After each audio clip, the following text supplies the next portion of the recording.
Welcome back to another episode of College Hockey Talk. On today's podcast, I'm joined by junior of the Minnesota Duluth hockey team, Naomi Rogge. Welcome to the podcast, Naomi, and how's everything going?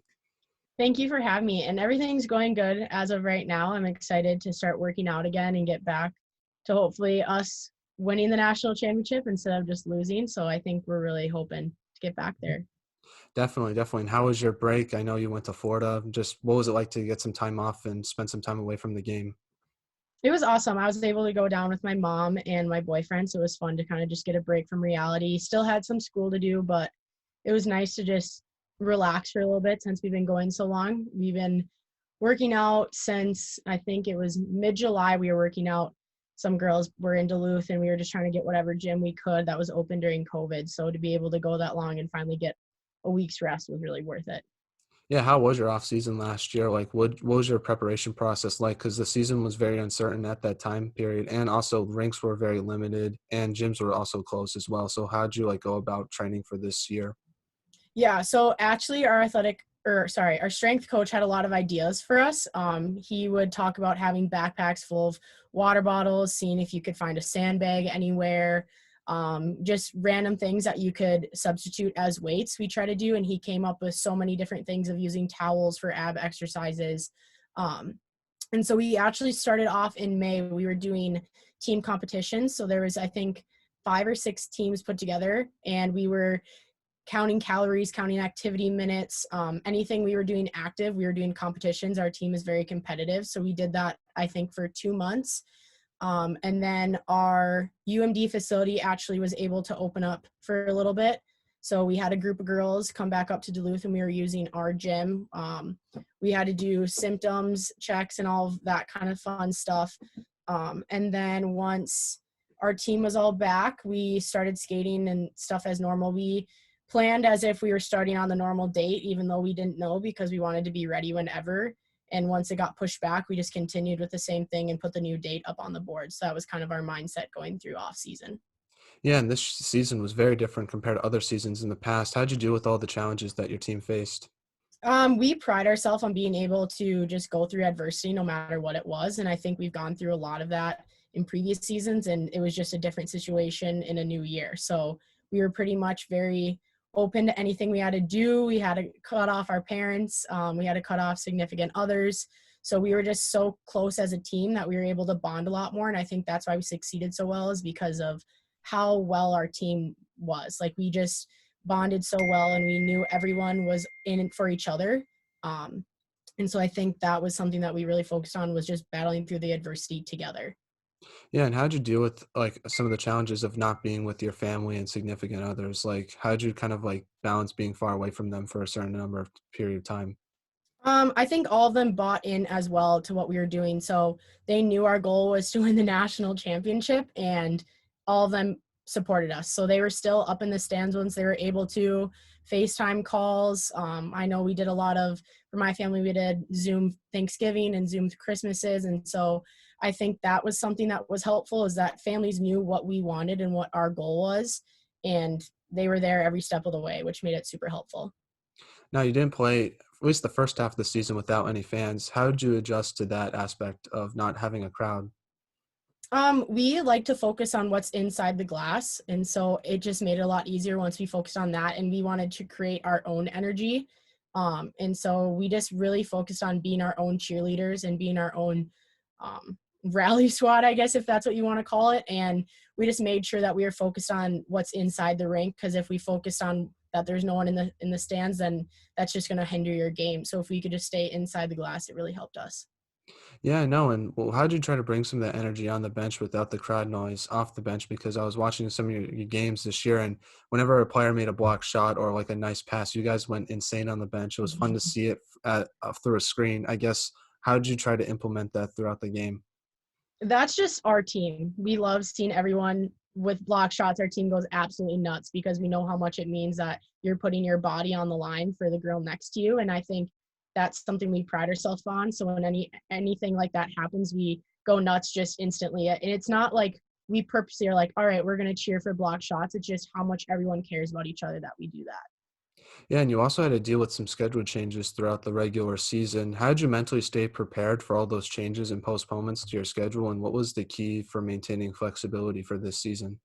Yeah, it was just like I kind of said about the university, we just kept that same message throughout the whole thing. And we also were very thankful we were able to get a sports psychologist, and we were doing Monday meetings on Zoom with our whole team and coaching staff, and we just learned different mental skills that we could do to better ourselves, and also better ourselves as hockey players. And I think that really helped with the flexibility because you're able to turn something that may be seen as negative into a positive, like, hey, we have an extra week to prepare for our next team, or we have another week to lift heavy and get stronger. So we just turned it in that way where we were able to look at it as a positive instead of a negative. Yeah, elaborate more on like what are some of the mental skills you learned from those Zoom sessions that helped you for this year? Yeah, we just learned a lot of actually breathing exercises. We learned a lot of, which I think personally helped me, just kind of calming yourself down and remaining level headed. We also learned about different personality types and how to best get through to your teammates. So we identified ourselves, and it's on the disc level. I don't know if you've ever heard about that, where No. you're a D, an I, an S, and a C. So it's just something that we really learned about each other of. So I'm a C, which means you're super computational and you like things in like a what's the best way to put it, like a structured thing. You like having a yes and a no. And then there's other people who are D's, which means you're dominating, you want to be the best you can be, you want to lead, you want to win everything. So we just kind of learned what each of our teammates were so we could best get through to them. And if, let's say, they needed some support, we were able to know how to best get through to them depending on what characteristics they were. Now, something else that was introduced to college hockey this year was 3-on-3 overtime. What was that like for yourself, having more space on the ice and having more chances for offensive opportunities? It was super fun, but it's also super nerve-wracking if you're not the one that has the puck, because it's so much more important to cover as much space as you can defensively. But offensively, it's so much fun. You're able to create so many two-on-ones, and you're able to hopefully get a breakaway if a change is bad or whatever. It's just room for so much creativity, and I think our team thrives on that, as well as we practiced it almost every single week, which creates it so much more fun because you know the possibilities when it comes to a real game since we already saw it in practice. Yeah, and something else about those 3-on-3 situations is that you have to be very defensively minded because if you make one little defensive mistake, it can cause an odd man rush. Is that something you noticed playing in those 3-on-3 overtime situations that you were a part of? Absolutely. I know our coach, our assistant coach Lou, always harps on making good changes. And if you don't have the puck, you are not changing. That is one thing our team is very strict on because of how easy it is to turn the puck up with some people in our league of how fast they are. They see someone changing and they're off. So we really pride ourselves on having possession of the puck that whole time. So you're able to control the entire 3-on-3 because you know how easy it is that the puck switches possession. It's pretty much an odd man rush guaranteed. Yeah, when you don't have possession of the puck, like how do you mentally stay like focused when you're so physically exhausted? And I think you kind of noticed some of that, at least in the first Frozen Four game, where like it was towards the end of the period, and it seems like both teams were super exhausted. I guess what's the mental side of what you're thinking in that situation? Yeah, you're just honestly thinking, we always had the saying of like, bend, don't break. So whatever you do, go back to what you know you're good at. Let's say I know I'm not the fastest on the team, so I'm going to try to get some space, puck protect to make a pass on to the next person. So it's just focusing on what you're good at and not playing outside of yourself in those moments so that you know when it comes to you, if the puck does, that you're going to make the right play so that you're able to get out. So just kind of going back to what you're good at in those moments and not trying to do anything spectacular to make the hero play. Now, how would you evaluate your leadership skills from this past year? And are you more of a vocal or lead by example type of player? Since you're an upperclassman, I think you had to have at least elevate your leadership skills a little bit. Yeah, I think I'm a little bit of both, especially since last season I was out because of a knee injury, so I had to be more of a vocal leader because of that. So I had to kind of just talk through different examples and just see what I was seeing on the ice since I'd watched the game from up above. But then I also want to be the hardest working player. That's just someone I am. I don't want to ever have anyone question my work ethic. I think when you're able to do that, you're able to be a leader no matter what your age is. And I think that was something that I pride myself on as well, is making sure no one's going to outwork me. And if it's the weight room, if it's a drill, a one-on-one battle, I may not win it, but if someone outworks me, that's something that really hits me hard. Yeah, and talk about the freshmen and what did you take away from their performance this year? And just talk about the impact they had on your team, especially players like Claire Van Weeren, who really stepped up and was very good for your team offensively. Yeah, I think it was awesome. Those 5 freshmen on our team, they had to come into a really tough situation. They met us all for the first time over computer. And so that's a tough situation for any class to come into. And I think they did a great job of it. They handled all the adversity without having much practice for college hockey. They didn't get to have a normal freshman year, yet you saw players still succeeded. Clara is just she's one that makes me question my work ethic because of how hard she works and how in every situation she wants to be the best. And I think that's something that is huge as a freshman to come in and have that much confidence. It was awesome to see. I watched her on the USA stage when she was on the U18 team, and I just knew right then when I was watching her that she's going to make an impact on this team. Um, and even Nina Job Smith, she was awesome. She's going to Germany right now for national team. She made such an impact on the D corps, a very veteran D corps, and she was able to come in and play some big minutes as well. Yeah, no, and how did you try to help their transition into college hockey? Like you were mentioning, it was a much different year compared to other years when freshmen came in. Yeah, we just wanted to make sure they felt as comfortable as possible. We didn't want them to feel like they weren't wanted or anything, and wanted to make sure that all the transitions were as easy as possible. So we had team meals, we all hung out together, just trying to make it as much as normal, especially since they weren't able to see their family, and that may be something different for most of them.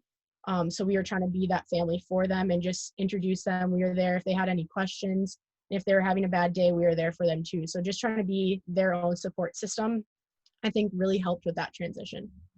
Yeah, and what's the plan for next year's freshmen, I guess? Like, when are they supposed to come in and meet you guys on the team? Is it going to be in person or is it going to be through Zoom like it was last year? That's a great question. Maybe because of how well we did this year, we may do the Zoom and start having meetings earlier than we did in the past. But honestly, our coaches just focused on everyone getting back into the weight room once our break is up here. But I would love to know when we're going to start meeting the freshmen. Yeah, definitely. And how have you tried to balance both academics and hockey at such a high level, especially being a student athlete where you have to focus on your hockey, your academics, but also try to have a social life outside of school as well? Yeah, I try to get into a routine as soon as possible. So whatever a new semester starts, I just try my best to get into a routine, and hopefully most of my classes have the same due dates. And so I'm able to just kind of set aside time, like today I'm going to do this class and the next day I'll do this class. So that's kind of the best thing I do. And I try to block off time mentally to just know of how long things are going to take. And it helps that I also, for my social life, I live with 5 of my teammates, so I can walk downstairs and hang out with some of my best friends. So that also helps a lot to balance the social life. And it's also nice that our rink time is very blocked off from our school time. So we're able to go there, and that's kind of our getaway from all the stress of school and maybe some stress of social life if you have that as well. But when our time's at the rink, it's very balanced between everything. Now, you play in the WCHA conference. Talk about the competition you face every night and how does it prepare you for the national tournament that you just experienced? Because it's arguably one of the best conferences in college hockey. Yeah, I would agree. It's the best league in college hockey. There's no doubt that in any given night, no matter what team we're playing, that it's going to be a battle. You saw that against Bemidji. We dropped a game, and then we can come out and play a Wisconsin team and win. So it's honestly any given night, any team can win, and that's just because of how talented the league is. We had 2 Patty Caz Final Threes in our league, and that I think speaks volume to what our league is. We also had a Patty Caswatch on our team. So there's just so much talent in the WCHA that you have to bring your game every weekend. And it's such a physically grueling battle as well because our teams are so strong and so fast that it's such a mixed game. Yeah, and talk about the tournament games that you just played. I guess what was your team's mindset heading into the tournament this year? Because obviously it was going to be a little bit different than past years because you were going to play in the same location, and you're playing obviously a Ohio State team or not Ohio State. You were going to play a Colgate team that you normally never play during the regular season. Yeah, so actually the past, I believe, 2 seasons, we've actually ended up playing Colgate. So it was kind of a new opponent, but not at the same time. But we just wanted to go out there and prove ourselves. We feel like sometimes we aren't getting the recognition that other teams may, and we just wanted to prove everyone wrong and show that we deserve to be where we were. And that was kind of our mindset, is to leave no regrets in what we did, and to just enjoy the process, enjoy what we built, and to show what all of our hard work has done through since July, honestly. And I think that was our big mindset, is just leaving no regrets and making sure we made a statement that we wanted to show the nation. Now, what was your reaction when your team made the tournament? Because I saw the video, it was pretty awesome, and people want to know who was the guy that stepped on the logo? That was our strength coach, and to make it all clear, he did pay his fine the next morning. He was very upset once he saw the video because he thought in his mind he missed it. But our reaction, honestly, we were a bit shocked. We knew we deserved to be there. But the game against Ohio thought really hurt us before. So we had a long 24 hours, I believe it was, something close to that. No, just over 24 hours that we had to wait and just hope for certain teams to win. And it ended up falling right in place like we were supposed to. But I know that the feeling in our gut of that game against Ohio wasn't our best, and that we didn't want that to be the end of our season. So I think that's why we were so excited in that video, was because we got to prove ourselves again, and we got to prove ourselves in a place that we knew we deserved to be. Um, and I think that's where the excitement comes from, is we were so not satisfied, and the fact that we got to prove again was awesome. Yeah, no, being in one of those bubble teams, what's your like mindset watching those tournament games, and like how do you try to like stay calm during that process? Um, I tried to do everything possible but to watch the games, but of course I found myself right in front of the TV watching them. Um, but honestly, for me, it was just trying to keep my mind off of, oh, if we don't make it, this happens, or oh, we could definitely make it if this happens. It was just letting fate fall into place, and if it was meant to be, it was meant to be, and it happened. I know Gabby Hughes and I painted a pair of shoes because we were just trying to kill some time. So we were just trying to do everything possible and make the time go by faster so that that meeting would actually come. Now you started off the tournament playing Colgate. You won that game in overtime, 1-0. What did you take away from that game, and talk about your team's defensive performance in that game as well, because you shut down some of their top offensive threats? Yeah, we pride ourselves on our D zone. We wanted to be the best defensive team, and our coach always preaches good defense leads to good offense. And I think we learned that we could defend some of the best players in the country. And if we are able to do that, we just need to produce a little bit more offense. But something we definitely learned from that Colgate game is to not play scared at all. I think we came out kind of wanting to feel out the game in the first period and just kind of see what the whole NCAA tournament is about, since none of us have been there. And I think that's what our first period, and I think it trickled into our second a little bit, that we just kind of had a slow start, let the feeling out process happen a little bit too long. And I think that's what helped us a lot in the Northeastern game. It may not have gone our way, but we had a great start. We had a great first two periods. We came out strong. We came out fast. And I think that's something that we really learned from that Colgate game, is that we didn't want to have that feeling of not putting our best out there again. And so I think we were able to do that when it came to the Northeastern game. Now, what was it like being a player in the tournament this year? And just talk about the atmosphere and setting, because normally in normal tournament years, I guess they have the red carpet set up. The place is usually packed. You hear the pep bands. It kind of wasn't like that this year. So what was it like being a player in that atmosphere when the arena had 25% capacity of It fans? was definitely different, but it was what we were used to the whole season, I guess, with only our parents being there and maybe a couple family friends. So it was pretty normal in the sense of attendance wise, but obviously they still had a small red carpet for us to make the experience the same. It was especially different having all the fans back up. It was a high bump, Mhm. or the bowl, so they're all on the upper, so you couldn't really see them, but you could really hear them. I know our fans, we could hear them the whole game, and it was awesome to hear that support still. So it was maybe a little bit different, but for us, we didn't know any different. We didn't know the packed ranks of the NCAA tournament. We didn't know the two pep bands going at each other throughout the game. So for us, I think it was just kind of business as normal from the normal regular season. Now, your team made the Frozen Four. You played Northeastern. How did you offensively prepare for Northeastern, especially since they have one of the best goalies in the country in Aaron Frankel, and they have a lot of good offensive players? There are defensive players that are really good offensively. Yeah, we just tried to play our game. I think that's one thing that we were very focused on, is if we play our best game, we have a very good chance of beating them. And you could see that in the first two periods, is that when we played our best, we controlled the game. And one thing we were trying to get at is we could get them on the rush. So if our D had good gaps and we had good back checkers, that we could turn the puck and go the other way, especially if they had very offensive D, that we may be able to catch them in a 3-on-1 maybe. And I think that's also something we did pretty well, is our D were right up in their faces when they couldn't even cross the blue line because our D had such good gaps. And as for Erin Frankel, we believe we had one of the best goalies in the country as well, and we had to practice against her every single day. Mhm. And so we just thought, it's just another day. We're able to score on one of the best goalies in practice. We can go score on another goalie in a game. Um, and that's something we really thought about too. And we realized that she was small, so we tried to get her to move as much as possible. Since she's very athletic, we had to try to do our best to try to get her out of her net and try to catch her on the backdoor passes. Yeah, something else I realized about your team's defensive performance was there was a lot of players that had like 18, 19 shots throughout the game. However, they couldn't really score. Is that something you work on, is trying to get the players a lot of shot opportunities? However, they really can't score in those shot opportunities, and it makes them frustrated and makes their confidence go down.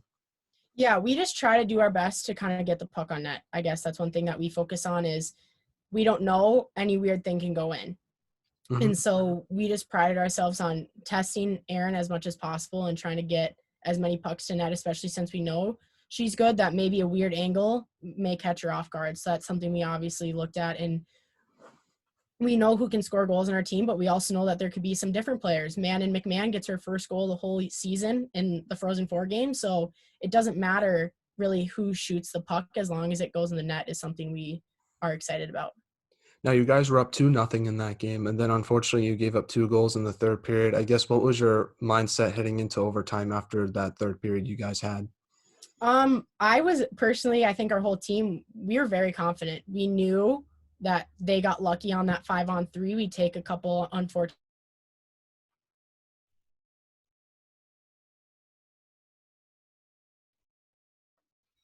penalties, and they were able, that's a tough way to start the third period. And then we kind of get a little bit too offensive, I think. Sorry, my internet. We get a little bit too offensive and we give up another goal, but we just kept going as same business as normal, that we had to keep pushing, we had to keep going, and that no matter what the outcome, just leave it all out there as much as possible, because we wanted to just play and play fearless, and don't be afraid to be that person that makes that mistake, or you don't have to be the person that's the hero. And I think that's one thing our team focused on, is if we play our game, it's going to turn our way. Now, you lost that game in overtime. What emotions were you feeling after that loss, especially that goal? Because watching as a fan, it kind of hit off Emma's pads and just slowly trickled Mm-hmm. in the net. I guess as a player, what was your reaction to that, and what emotions were you feeling after that goal? Yeah, I was actually on the ice, and I just remember seeing it go up and over, and it seemed like it was honestly going in slow motion because you just knew it was going in.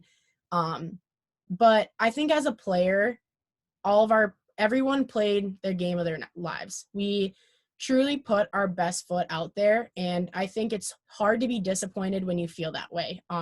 Obviously you want to end the season on a win and you want to win the national championship, and we are definitely not satisfied with how that game ended, but I know a lot of people are proud of us and what we accomplished this year. And I think a lot of people just feel like it happens. Bad bounces happen, and it just sometimes just doesn't go our way with the puck luck, and that's kind of what happened. And I'm just so incredibly proud that we were able to go through so much adversity this season and get to where we were. But I definitely know that that feeling of not winning that game when we had a 2-0 lead is going to fuel us for next year, and I think teams should be afraid of us because of that. Yeah, something else I realized about that game and the other games in the Frozen Four was just the physical play. You guys were really physical throughout the entire overtime. Is that something you guys worked on preparing for that game? Yeah, and I think that's just something that comes from being in the WCHA, is that physical play is expected, and we know every game is going to be a grind, and I think that's something that's different with the East Coast teams, is they're not as physical as the WCHA, and usually we get caught in pretty bad penalties when we play East Coast teams because of that. Um, but we just thought if we're able to play our game, and which is being physical and making them have to work for every inch in the D zone, or if they're leaving their zone, like they're going to feel us and they're going to know that we're right there. And that's something that we deal with in practice too. We aren't easy on each other in practice. We hit each other just as much as we do in a game. Yeah, no, I was very lucky enough that I've really never taken a big check in my life, but I've seen some checks that have been thrown in women's hockey and men's hockey as well, and it's like, oof, I don't know how you Mhm. get up from that. That's just brutal. But when you look back on this season, what do you overall take away from it? I think I just am so incredibly proud of the group of girls that we had and how much everyone bought into what we were doing. Everyone, the second coach said we can't see our parents, everyone was like, okay, that's what it is. That's what's going to take. And I think that was something that is unusual for teams to just buy in so quickly to everything that our coach was saying because everyone believed in each other and our coaches and what we were producing at that rink and what we were doing in our Zoom meetings and how much time we committed. That's just something that is not normal. And I think that's something that set us so much apart from everyone is how much everyone bought into everything. And something I really take away is just how close knit we got because of how much time we spent. And usually people say, oh, girls, there's so much drama. There's no drama at UMD. There is, everyone truly loves each other. We are truly a family. And that I think really showed this year. Yeah, do you think having that like family aspect of your team helps your team better compared to some other teams potentially that might not have that? Absolutely. Especially like you said earlier, the block shot, how the team goes wild. That is literally what we are all about is being every single person's cheerleader and making sure everyone feels the love on the bench, no matter the situation. And that's something that is truly special is let's say you make a mistake, someone has your back right next to you. If you make the play of your life, someone's going to be cheering right for you. And that is just something that is so special with this group of girls. Now, I want to transition from college hockey to talk about your days in Eden Prairie. You're from Eden Prairie, Minnesota. How'd you start playing hockey and falling in love with the sport in an area where it seems like hockey's everything? Just looking at the players that went to that high school, it's pretty insane. Yeah, actually, I started skating up at my cabin. So my brother is 7 years older than me, and he was skating out on the pond. And I think I was 18 months old, and my mom threw on a pair of skates and goes pushes me and goes go. Hmm. And sure, I fell straight on my face, but I just kept getting up, and I loved it. I fell in love with it instantly. I remember those days skating out on that lake, and I think I was 4 years old when I joined my first mini mite team. I was playing with the boys. That was just kind of the normal back then because there wasn't a lot of girls. And then once I got older, I started playing with the girls. I started playing with Crystal and Hengler, a player at Minnesota, and I just fell in love with the sport. It's just something I always wanted to be like my brother, my big brother who was playing hockey, and I ended up falling in love with it myself. So just watching him play and watching him succeed, I was able to do the same. Now, who was your favorite player growing up? Ooh, that's tough. If I don't say my brother, probably growing up, Dustin Bufflin. I just loved how he played, and right now, probably my favorite player is Patrick Kane. He's just so unbelievably talented, and I love watching him do moves that you didn't even know were possible. It's just so fun to watch. Are you a Chicago fan? Huge Yeah, Chicago fan. yeah. I get so much crap being from Minnesota and being a Mhm. Blackhawk fan, but definitely a Chicago Blackhawk fan. What made you be a fan of that team? I'm just curious, being from Minnesota. um, my brother grew up playing with Nick Leddy, and so when Nick Leddy first started playing, he was on the Blackhawks, and he ended up winning a cup, and I just fell in love with watching them play, and yes, watching them win.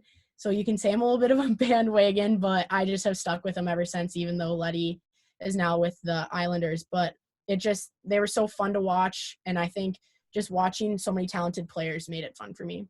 Yeah, that team had a great defensive core. They had obviously Duncan Keith, who's an Mhm, absolute stud. They also had some good goaltending with Antti Niemi in 2010, and mhm. then they had Corey Crawford for their other two Stanley Cup runs. I think a lot of people focus on the offense of that team, but that defense, I think, really helped them Absolutely. win the cup.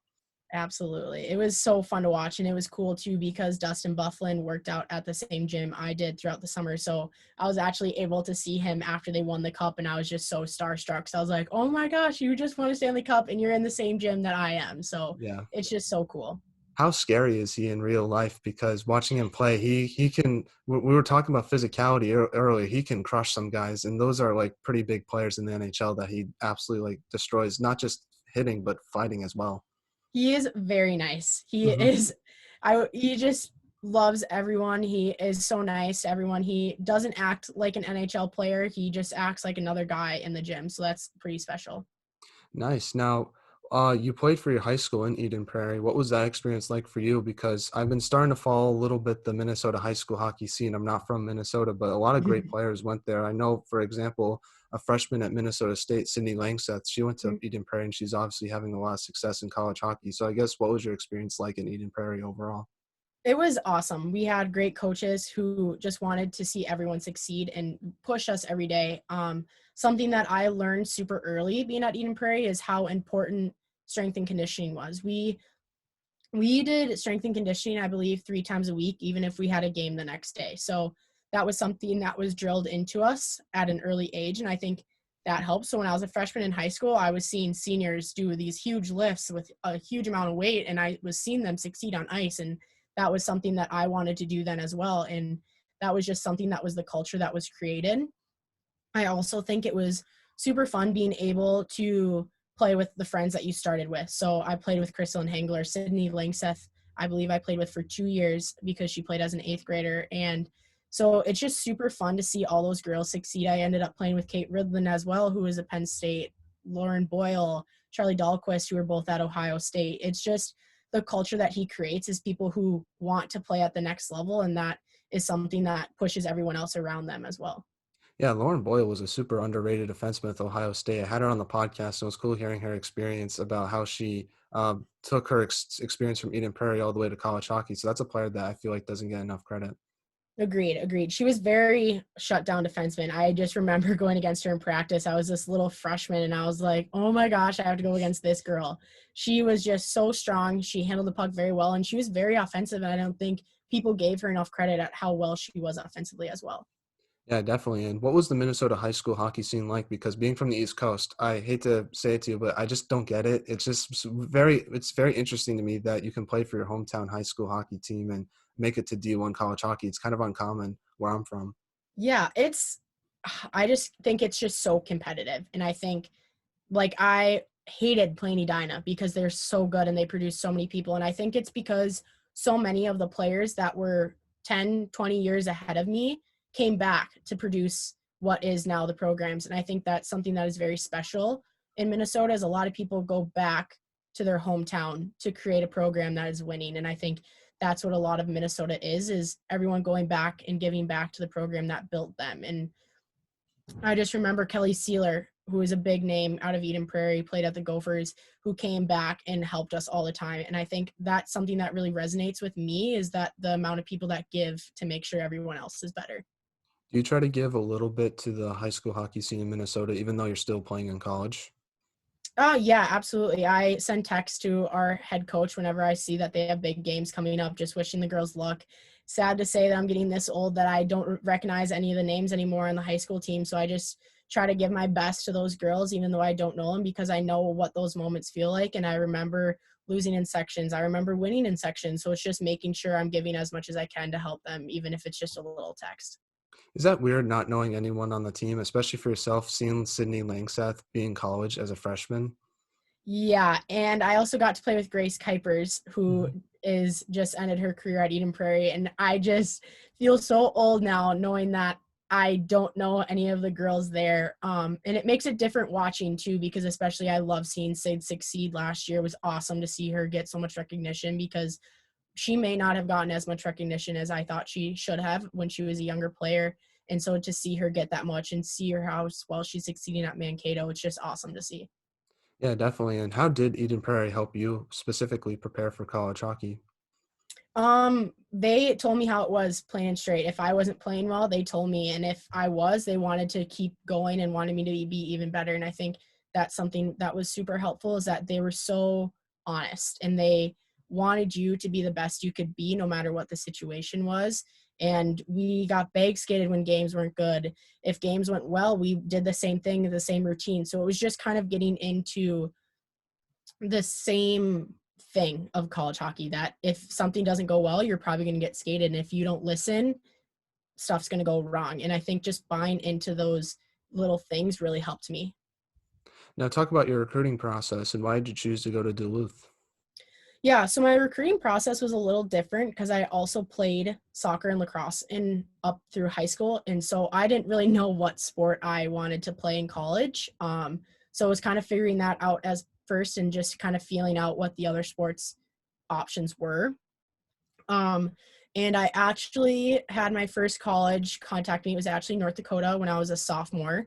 So it was just new to me. I didn't even know what college sports were. I didn't really know what I wanted to do with my career, so I didn't even know where to look. And it was just kind of a whirlwind after my sophomore year of colleges reaching out to me, asking to come on visits. And I didn't really know what to do, so I talked with my high school coach a lot. I also talked with Winnie Brote Brown a lot, and just talking through with my parents too as well helped. It also helped that my brother also played college hockey and just kind of talked to him about what the different situations where that came up. And so it was actually the summer going into my junior years when I first looked at UMD, and it just was after everything that kind of went down with Shannon Miller. So they got a new coaching staff, and my coach goes, "Hey, they reached out to me. I think it's a great program. I think the coaches are going to be great. I don't know a lot about them because they came from Harvard, but I think it's a good fit for you." And so I trusted what my high school coach said since he knew me for so long. And I went up for a visit, and I remember walking around school with my mom and Coach Kroll, and I was just in awe. Fell in love immediately. I remember it was fall colors, so all the leaves were changing, and it was just a beautiful city. And I remember walking down to the rink and just being in awe of how beautiful and how nice the facilities are, and how the rink of Amsoil is just perfect. It is a great college hockey rink, and you see the banners hanging up. You see the amount of international players on the wall and are walking into our locker room, and you just see so many big names that you knew growing up, and that's just something I fell in love with. I also loved how it was an all female staff. With what's coming up in the world, it's awesome to see females in such a high role at such a high program in the nation, and that was something I loved. They wanted to see me grow. They also loved they put family first. They said, "We love family, but that's the first thing, then a school, then hockey." So they had the same priorities that I did, and I think that's something that's really special. Now, what was the biggest adjustment you had to make to college hockey? Was it the speed of the game, making quicker decisions with the puck, or was it just the physicality since you're going against players that are 5 and 4 years older than you are at the time when you were Um, a freshman? yeah, I think it's definitely a speed. I know I'm usually not the quickest player, so I think that was the biggest adjustment for me, was kind of getting up to the speed of the game. And I think what helped me in that sense was my hockey IQ. Is I was able to think the game at that speed, so I was able to adjust and do different things even though I wasn't as fast as the other players. I definitely think physicality was something to adjust to, but I think playing in Minnesota and playing against some of those same girls, since a lot of Minnesotans go and play in the WCHA, it was something that was a little normal to me, especially playing against Lauren Boyle growing up. That was kind of the normal thing for me. And the physicality obviously is hard, but it was something that I didn't shy away from. Now, what's it like playing under Coach Kroll, and what have you learned under her so far in your college hockey experience? I can't even put all the stuff that I've learned into words. She leads by such a great example. She expects the best from you every single day. And I I can't even think of all the stuff she's taught me. She's taught me to be yourself in all the moments and to accept everything that happens and just focus on the next thing. She has taught me to be such a woman leader, and with the role she plays and how many accomplishments she's made, and she's still not satisfied with what she's done, is something that wants me to strive to do more as well and do more for her. And she just truly loves all of us as well. Like, she got brought to tears the other day talking about us. Like, that just shows how much she cares about each and every one of us, and that's something that is really special. Now, last year you were injured all of last season. I guess what'd you do during that time period to help you get back to game shape? Yeah, so I actually was on crutches for about 2 months after surgery. So I was doing an arm bike. So I was literally sitting on a chair going like this to get my heart rate up. I was doing a lot of arm workouts. I was shooting sitting in a chair, so just trying to do anything um, to still have some type of hockey in me. Once I was able to start walking, it was hit the road running. It was starting getting stronger, doing a lot of band work, doing a lot of balance work. I did a lot. I did a lot of one-on-one training with my athletic trainer. Then I'd go down and do more strength stuff. Then I'd come back and do more treatment. And as for game weekends, coaches were awesome. I had an earpiece that was down to our assistant coach, Brick, and she just told me to watch this, this, and this in this game and let me know what you see. And so I was able to watch the game from above and radio down and say, hey, Brick, they're pinching really hard on our D, center's wide open. And it was special because we were able to make those in-game adjustments instead of having to wait till intermission where maybe they see it on the video. So it was awesome to see that they trusted me that much to put me in a role like that. And that's something that I think I was able to develop my hockey IQ even more because I watched our systems every single day in practice. I watched what they worked on and I saw what worked and what didn't work. And that's something that I really focused on a lot. Now, another question I have, and this is a very random question, but I was just thinking about this today. How do you guys prepare for warm-ups? Like, how do you know what drills to do? Because it seems like it's seamless for both teams. I'm genuinely curious about that. I'm not even joking. I was thinking about it. I'm like, I have to ask, like, how do they do that? Do you, like, Yeah, practice warm-ups? we this year we kind of did because we would do scrimmages every Friday in the preseason against just inter squad scrimmages until we knew we had a game. So we kind of practiced our warm-ups but didn't. But in a normal year, we're just like, freshmen, this is what you do. Get in the back of the line, you'll figure it out. So it's very just the same thing since my freshman year. I've done the same warm-ups. So it's just, I don't know how they got decided, but it's just something that we've always done. Yeah, because it doesn't matter what it's always I feel like the same thing. So you enter the ice, you skate around, and then you do the passing drills, like defensemen go near the blue line and then all the forwards are near the face-off zone. And then it's like Yeah. the drill where you like pass to each other and like shoot on the goalie. I was just curious. I'm just thinking about I was like, how do they do that? I was like, I guess I'll ask Naomi since I'm having her on the podcast today. So Yeah, thank you it for letting me honestly know. was yeah, it was just a normal thing. It's just something that we've always done, and yeah, that's funny. I've never realized that you never practice warm-ups, No, like, but even in the NHL, like, it seems so seamless. I'm like, I've always wondered how they did it, and I thought of it today, so I was like, "No what? I'll definitely ask that question." So thank you for letting me know, and thank you for letting everyone else know. It's just something random that I wanted to ask you. Now, I wanna ask you absolutely. also about some of the teammates you get to play with. The first one is a former teammate. She was your captain for a few years, Sydney Brott. Talk about what it was like being her teammate and just the leadership she brought to your team because we had her on the podcast. I think she might be one of the nicest people ever. Easily the Mhm. nicest person ever and one of the best leaders I have ever been able to play with. I was fortunate enough to have her as my line mate for pretty much my whole time here. Or sorry, when our times overlapped, I was able to be her line mate for so long. And I learned so much about how to hold yourself and how to represent UMD hockey in such a way that goes through the whole community. She was honestly the best all around person. And so many people look at her as this amazing hockey player, but no way does she compare as the person she is outside. She is just such a nice person and just awesome to be around. And she's definitely someone I have kept in touch with since she's left here. And she always checks in. She's always watching our games. She's always wanting to know whatever she can do better. We talk about games all the time. She'll say, I'll ask her, I'll be like, hey, Sid, what did you see this game? Like, what can I do better? And she's the first one to respond because that's how much she cares about what she built here. Yeah, no, we had her on the podcast, like I mentioned, and unfortunately, we had some technical issues, and she was willing to come back on and do the re-recording. That's something. It was just super cool, just how good of a person she is. Like, obviously, she's a great hockey player, and everyone knows that. But just the person she is off the ice, I think, makes her even a better person and player, in my opinion.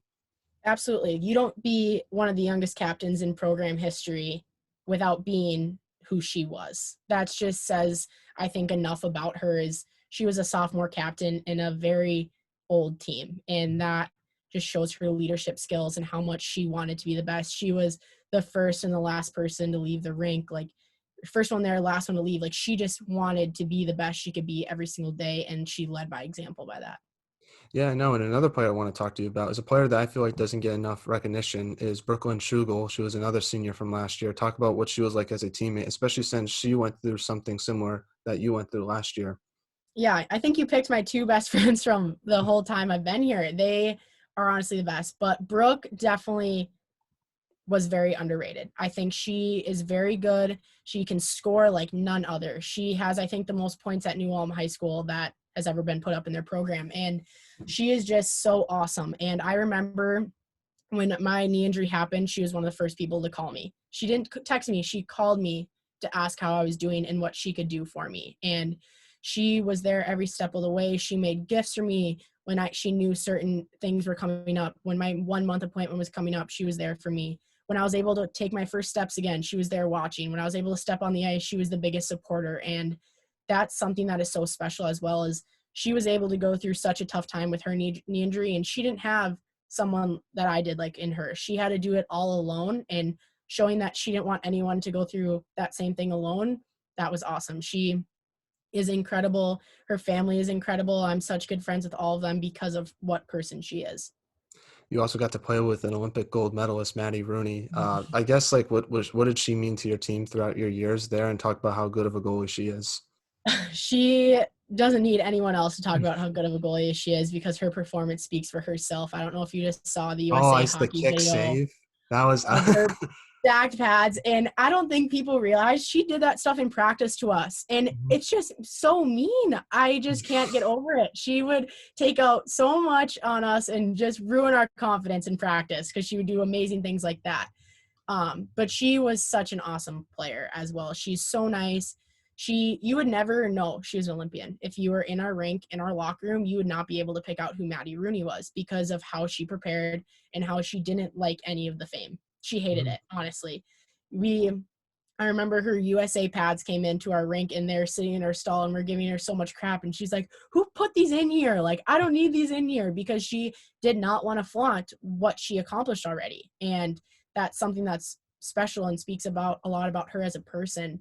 And having her in practice, I remember when it was like one of our first practices, and I scored a goal, and I was like, I can score an Olympian. And that day on, we had this biggest battle. As if I scored on her, I gave her crap, but every time she stopped me, she just gave me the crap right back. So that was a fun game that we were able to play with each other. Now I have to ask you about the other goalie in your team, Emma Soderberg. I think a lot of people were very curious to see how she was going to play this year, especially following the footsteps of Maddie Rooney. And I think she really elevated the game, and she was one of the best goalies to watch this year in college hockey. What makes her so special as a goaltender and trying to face her every day in practice? Because Sydney Brott was telling me how she was always chirping every player no matter what, especially being the backup. Yeah, she is something else. She is so good. She comes into every day mellow-headed, the same, no matter what the situation is. She could have won the monthly award for WCHA, and you would have never known. That's something I think Maddie showed to all of us, is that you can be very humble with no matter what happens. And that's something that Sodes is very good at as well. She comes to every single day prepared, ready to go. She knows the drills that we're doing since we get our practice plan, and she tells people to make sure that we know it as well. She just wants everyone to be their best. And she gets so mad. We play small area games. If she gets scored on, she's not letting the next shot in at all. She is just so locked down in that. And she has such a great mental game. And I think that helps her in games as well. As if she gets scored on, next shot is hers. And that's something that she focuses on. Is she has this little saying that she says in her head over and over again to keep her locked in. And that's special, that she wants to be that good, that she just keeps herself ready to go all the time. Now, the final teammate I want to ask you about is Gabby Hughes. You were talking about how you guys were painting shoes during I guess, the WCHA tournament. I guess what's she like as a teammate, both on and off the ice as well, because she's an incredible player, and she was at that USA camp you were just referencing. Yeah, she is awesome. She actually is also my roommate, so we hang out a lot. She is one of my best friends on the team. I miss her so much, but I'm so happy she's at USA camp. But she's just awesome. Like, you see her Sports Center plays, and she's just like, oh, that's just another day. She just so has this drive in her that she wants to win, and she wants to be the best, and she will not stop until she is. And that's so cool to see. Like, I don't even know how to put it into words. Like, she does that stuff in practice all the time. She'll dangle through everyone and score, and all of us are just like, what the heck just happened? Like, how is that not on video? Like, whatever. She just is so good and so hardworking, and that's just so cool to see her succeed and be able to get all this recognition as well, because she definitely deserves it. Now we're in the segment I like to call the non-hockey segment of the podcast. We're asking some non-hockey questions. Since we're on the subject of teammates, who's the funniest teammate at Duluth? Maggie Flaherty is definitely the funniest player on our team. Who has the best style on the team besides yourself? Oh, Ooh, best style. Mannon McMahon definitely has the best style on our team. Who is the quietest teammate? Mm. Because it seems like you were talking about how there's like there's a lot of characters on your team. I guess I'm curious who's the quiet one. That is tough. Um, who is the quietest? Monique Anderson, I think, is the quietest, but once she's in our team setting, she's not quiet. But I think on a normal basis, Monique Anderson. Now, what music do you like to listen to on a general basis? Definitely country music. I'm a huge country music person. I love Luke Combs, and that is definitely my go-to. Is that like a Minnesota thing? Because I feel like here on the East Coast, we're more of, I guess, hip hop and EDM. I'd probably say it's a little bit of a Minnesotan thing. But I also do like my mix of stuff, but definitely country is my go-to. Nice, nice. If you could have lunch with anyone in the world, who would it be and why? Ooh, who would it be and why? I'll give you my answer if you like helps you. Yeah, I want to hear. So there's a few people, I guess, for hockey wise, probably Austin Matthews, because I need to learn how to dress better, and that guy knows how to dress. And he would also teach me some good hockey moves, which is cool as well. I guess Yeah. another hockey player would be Jack Eichel, because he played college hockey, and he's probably the best college hockey player I've ever seen. So it'd be cool to get his perspective on, I guess, his college hockey days. And I guess like celebrity, probably like Pete Davidson. I think he's Mhm. hysterical. Yeah, I think my hockey player would either be Hillary Knight. I just think she's paved the way for so many people and she's so talented. It'd be super fun to just sit down and talk with her. I think another hockey player that'd be fun to just talk to is Jonathan Toews because I think he is a 200-foot player and I'd love to just know what he focuses on because he succeeds in all zones. And probably my non-hockey, I'm trying to think. I think Will Ferrell is hilarious and it'd be Mhm. fun to talk with him. I think would be a good one. There won't be a lot of eating in that because you'll just be laughing too much. Literally, yes. Now, what is your biggest pet peeve? Oh, my biggest pet peeve.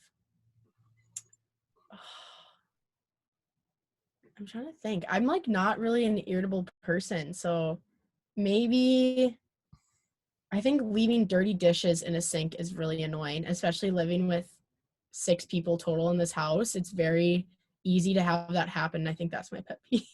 I'm definitely guilty of doing that, so I apologize. But I think my biggest pet peeve is bad drivers because it can get Ooh, really annoying when someone is I'm a driving so bad slow. driver. Um, no, it's all good. I just people I don't see, I guess. Like you are the only exception to this pet peeve, I guess. But no, it's just annoying when people are like going slow sometimes and you need to get Oh, somewhere, and yeah, it bothers me, and I can get agreed. pretty upset about that. Now back to some hockey questions. Now, what do you think should be done to help grow women's hockey, in your opinion? I think the best thing that we can do to grow women's hockey is just get it out there more. And I think you see more and more in that each day. And I think that's super special. And I think if you look at women's sports as a whole, it was something I just saw on Twitter. It was that on the BTN network, there was a lacrosse game going on and it said woman up, which is something really cool because usually it says man up. And I think that's something that's already changing the world is that people are using the right language when it comes to women's sports. So I think just getting more of us out there and on platforms that everyone can see. Now, what advice would you give someone who is trying to make a Division I college hockey scholarship? Reach out to people and do your best to do that and tell people what you are looking for. And if you truly want to go to that program, tell them why. Say you want a winning program and you like to see what they do, or if you see them that they're a hardworking team and you want to be a part of that, say that in an email. And I think also when you go to any tournament, no matter what it is, if you think someone is watching, put your best performance out there because you don't know who talks to people. You don't know what network people has to talk about players. And so do your best to play your best in all situations that people are watching. And even when people aren't watching, put in the extra work, do the extra rep, shoot those extra pucks and stick handle and do all that stuff because all that little time adds up to that much more that you're doing to get better. Frozen Four prediction? UMD all the way, three-peat. Yeah, that's good. There, it's a rematch of the championship from Mhm. 2 years ago, so it should be a great game at 9